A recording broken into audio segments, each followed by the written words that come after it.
Hello everyone! Welcome back again sa ating panibagong video. Sa video na ito, pag-uusapan natin ang patungkol doon sa biometric. Isa ka na ba sa OFW or nag-a-apply bilang isang OFW?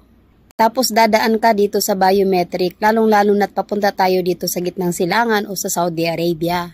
Napapansin ko kasi na napakarami natin mga kabayan na hindi pumapasa sa kanilang biometric. Yung iba nga paulit-ulit silang pumupunta doon sa site para lang ulit-ulitin nilang i-examine ang kanilang mga kamay. Pero sad to say, lagi silang bumabagsak sa kanilang biometric. Yung iba umabot ng 4 na beses, 5 beses hanggang sa nawawala na nga sila ng pag-asa.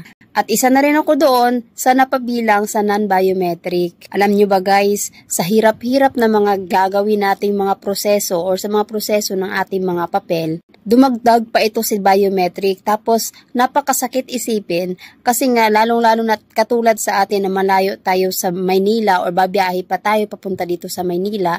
Tapos pagdating mo doon, hindi ka pumasa sa biometric o diba napakasakit. Kaya marami nag-give up guys, marami ang nagsasabi na ayaw niya na talaga kasi nga naman nakatatlo, 4, 5 beses na silang nagpunta sa biometric, lagi naman silang bumabagsak.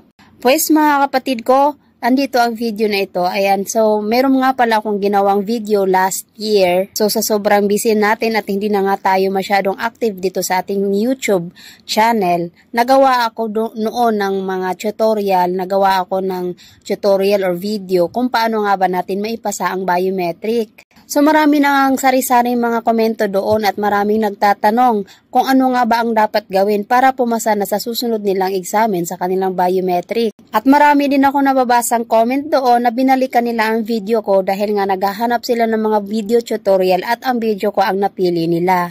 Napakasaya ko din naman kasi meron pala ako maraming natulungan sa mga kababayan natin na nagbabiometric at pumasa nga naman ito. Maraming salamat Lord. Alam nyo guys, ang sasabihin ko lang, itong aking tips hindi naman po talaga 110% pero ito lang po talaga yung aking na-experience during doon sa nagbabiometric ako. Isa na rin ako dati sa nagre-research kung paano nga ba ma-recover ang aking biometric. Kaya hindi ako nagdalawang isip na gumagawa ng video para naman ma-share ko sa inyo at para pumasa na rin kayo katulad ko. Alam nyo kasi dati nung nag-biometric ako, wala talaga silang mabasa na print dito sa aking mga fingertips. Kasi ang sabi nung babae or nung nag-a-assist sa akin doon, hindi talaga nila mabasa yung aking fingertips. So, in short, wala po talaga siya as in erase. Nagtataka nga ako, ganun pala yun, na-erase din pala ang ating mga fingertips.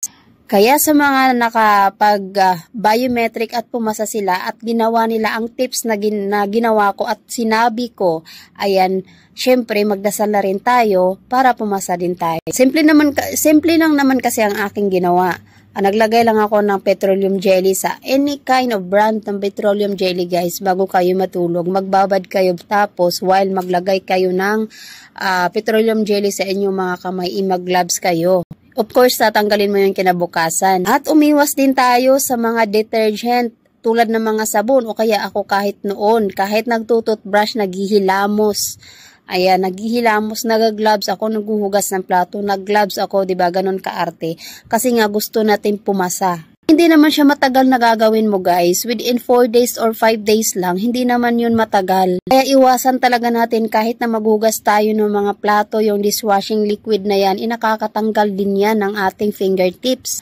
Ang lang naman kasi natin gawin, kailangan natin magsakripisyo para kung gusto natin pumasa sa biometric na ito. Maging responsable lang po tayo sa ating mga gagawing mga tips. Siyempre, lahat ng mga tips isusubukan natin yan. Pero siyempre, kailangan din natin magdasal. Alam niyo ba, yung ginawa ko yung tips na yon na nagbabad lang ako ng petroleum jelly while nag-gloves ako bago matulog. Bago pumunta sa biometric, siyempre maghugas ka muna ng kamay niyan. Umiwas talaga ako sa sabon. Naghuhugas ako niyan, naglalagay lang tubig lang talaga. Tubig lang ang ginamit ko guys, no, hindi ako nagbabasa naglalagay ng sabon sa aking paghuhugas ng aking kamay.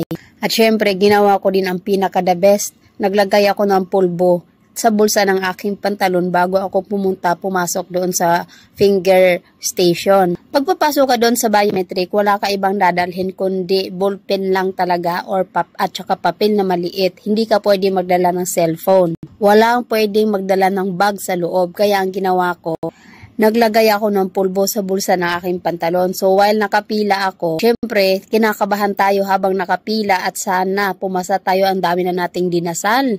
Habang nakapila guys, dinudukot-dukot ko yung aking bulsa kasi meron doon ang pulbo para maiwasan ang pawis ng aking kamay. Ewan ko baga kung bakit talaga pinapawisan ako, lalo na't pag minsan ninenervyos ako. Alam nyo ba guys, nung sasalang na talaga ako, nagdasal ako, sabi ko, Lord, sana papasahin mo naman ako kasi napakahirap talaga, napaulit-ulit at gastos na naman. Siyempre, sabi nung babae, nung ginagawa mo ma'am, bakit ka pa naglalagay ng pulbo? Kung papasa ka, papasa. Sabi ko, isip-isip ko na lang, basta nanalig lang ako sa Diyos. And then, ayun, bago nga pala ako pumasok doon, nilagay ko nga sa bulsa, sa pulbo yung aking mga kamay, tapos pinunasan ko na din, sabay ganun, para mawala yung ng pulbo.